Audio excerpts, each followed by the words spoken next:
Hello, today is December 31st. Happy New Year. I'm getting to do it a little earlier in the day before I head into work, which is nice and why my hair is pulled back. Um, yeah, this is kind of the last day of getting through, and tomorrow hopefully will just be a celebration and bringing in 2021 with 2020 being such a fucking hard year. I just, what was I thinking about today? I guess it, in honor of just like reflecting at the end of the year, it is just been like the craziest span of trying to manage recovery in it. Like, I moved at the end of 2019 on myself, like homeless and reliant on my parents at age 31 and my siblings, my grown siblings, and deciding, that I just needed to be back rooted in Washington and doing whatever I could to do that, and just like driving from Nebraska across state, and eating Swiss cheese slices and deli meats and tortillas and pita crackers and salad kits along the way, and doing that journey by myself, and just really starting 2020 off by myself and realizing like all the strength that I need, I have to choose to draw from within. And I had a phenomenal team of people who loved me, who were there for me, but it was me, and I was choosing this life and having now like asserting this singleness that I never had in my adult life. For the first time as an adult, I was my own person, my own entity, and I could choose my own adventure. And so I did. And so traveling across the United States in the wintertime and landing in Washington, and then just deciding, am I going to try for an MBA or am I going to try for work, and wanting to stay in specialty coffee, and just still grieving the loss of being a wife, and the loss of relationship with my ex. I mean, I saw him a year ago this time, and he was still very much in my life, and as someone I didn't feel I could live without. And so it's like, I had to manage my recovery, driving across distance, and all alone, and I could have eaten my way across the state, and it could have been like a hard situation, and I didn't. And then I had so much autonomy at the beginning of the year, when so much was confusing and so much was up in the air,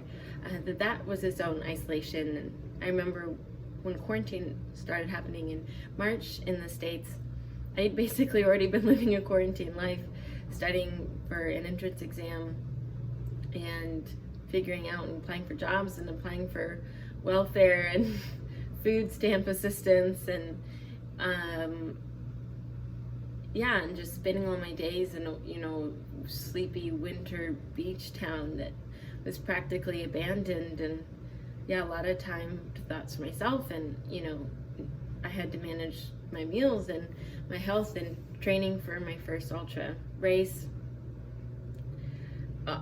All those kind of left me susceptible, and I had some good moments. I had some hard moments over the holiday season of binge purging, I remember, and then kind of tightening it back up with training and doing well, and that kind of falling apart about 3 months later, finding myself in this like kind of binge purge cycle when the race wasn't going to happen. And then moving in with my sister and her husband, and trying to kind of find realignment in that space. And again, like having a little bit of success for a few months, but being triggered by my sister's like intensive diet, and trying to manage that, and still being discouraged that it was April and I didn't have a job, and didn't know if I was going to get into this MBA program, and then moving to Hawaii to be with my other sister, and trying to find purpose and a plan there, and basically just solace. Like I needed to change, and felt a bit like my eating disorder was spiraling out in the other extreme side. I wasn't eating enough, and I was pretty thin, and I was exercising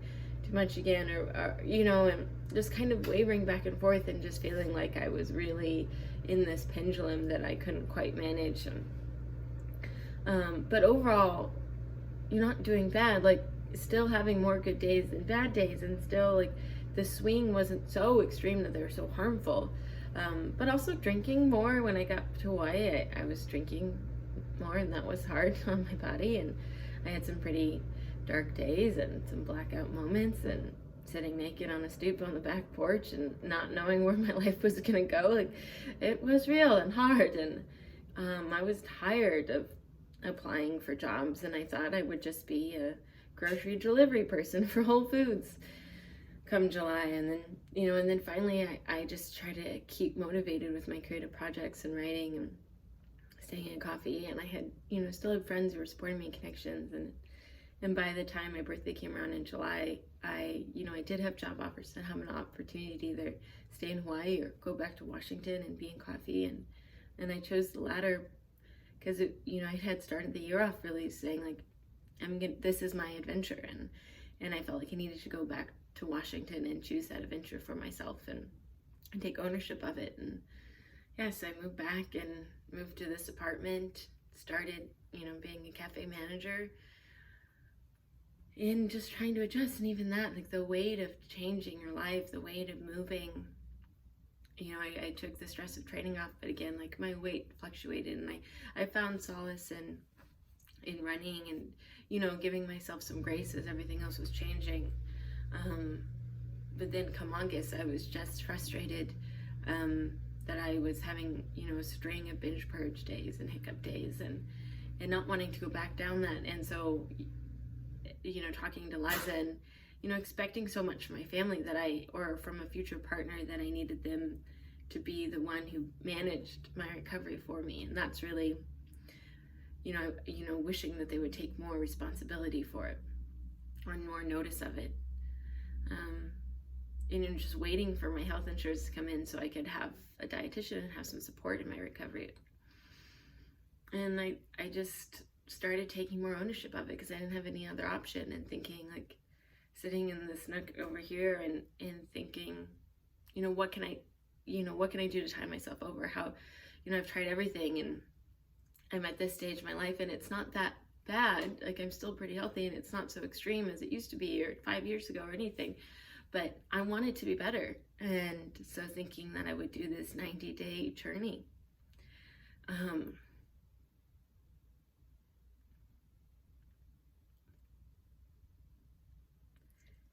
And being towards the end of it, I am proud of myself for fighting for myself and for taking ownership of it,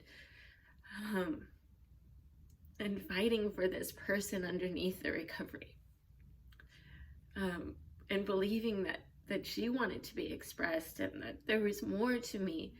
There was this beauty and this wildness and this creativity that was, yet to be released, and that there was a resonance between this person I portrayed out to people and who I lived internally, and and accepting that outside may look a little bit messier if I let inside in a bit more, but if I blend the two, if I finally allow a more holistic, honest picture, I might find more peace and joy in it. And I think I really have, and I may still have hiccups, The last few days have been harder than I anticipated. But that's okay. I am more me, and I'm more confident in myself, and I'm less scared of that person behind the scene. There's more grace. And I've experienced more life beyond my recovery, and making peace with my recovery. So I am thankful for this journey, and I think it's good, even though it's just simply been some 5-minute videos every day. Thinking about my recovery every day has been one of the greatest helps for me to live a more full, beautiful, messy, wild life.